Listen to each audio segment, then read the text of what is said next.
नमस्कार, स्वागत है आपका केशव टाइम्स में। मैं हूं आपके साथ स्वाति सिंह। चलिए बढ़ते हैं अब खबरों की ओर। उत्तर प्रदेश के मिल्कीपुर विधानसभा सीट पर मतदान जारी है। इस सीट पर समाजवादी पार्टी और बीजेपी के बीच प्रतिष्ठा की लड़ाई है। यहां सुबह 7 बजे से वोटिंग शुरू हो गई थी, जो शाम 6 बजे तक चलेगी। नतीजे 8 फरवरी को जारी होंगे। इस बीच समाजवादी पार्टी के मुखिया अखिलेश यादव ने बड़ा आरोप लगाया। उन्होंने कहा कि चुनाव आयोग तुरंत इस पर संज्ञान लेकर अयोध्या की पुलिस मिल्कीपुर में मतदाताओं के आई कार्ड चेक कर रही, जिसमें पुलिस के बड़े अधिकारी भी शामिल हैं। यह प्रत्यक्ष रूप से मतदाताओं में भय उत्पन्न करके मतदान को प्रभावित करने का लोकतांत्रिक अपराध है।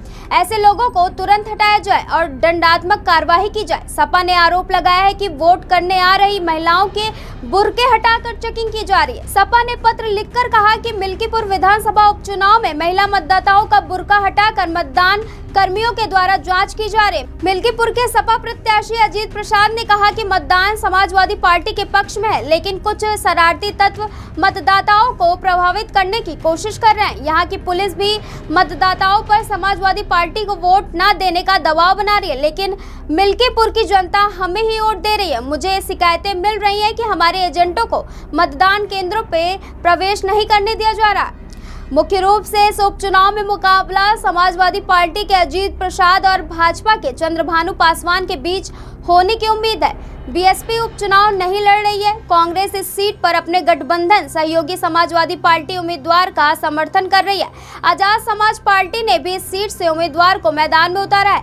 अनुसूचित जाति आरक्षित इस सीट पर 3,70,829 वोटर्स 10 उम्मीदवारों के भाग्य का फैसला करेंगे। उपचुनाव के लिए कुल 1,92,984 पुरुष मतदाता, 1,77,838 महिला मतदाता और 7 थर्ड जेंडर मतदाता पंजीकृत है। विधानसभा क्षेत्र में 4,811 पहली बार मतदान करने वाले मतदाता हैं। चुनाव के लिए 255 पोलिंग सेंटर और 414 पोलिंग स्टेशन बनाए गए। 210 मतदान केंद्रों पर वेबकास्टिंग और 25 केंद्रों पर वीडियोग्राफी करने वाले मतदाता हैं।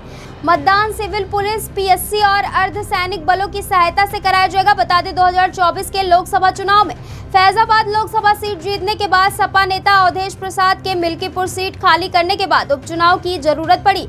अब जबकि सपा इस सीट को बरकरार रखने की कोशिश कर रही है, भाजपा इस चुनाव को फैजाबाद में अपनी हार का बदला लेने के अवसर के रूप में देख रही है। 2022 के यूपी विधानसभा चुनाव में मिल्कीपुर अयोध्या जिले के एकमात्र विधानसभा सीट थी जिसे भाजपा ने हराया था। आज की खबर में बस इतना ही। ऐसी तमाम खबरों को जानने के लिए जुड़े रहिए केशव टाइम्स के साथ।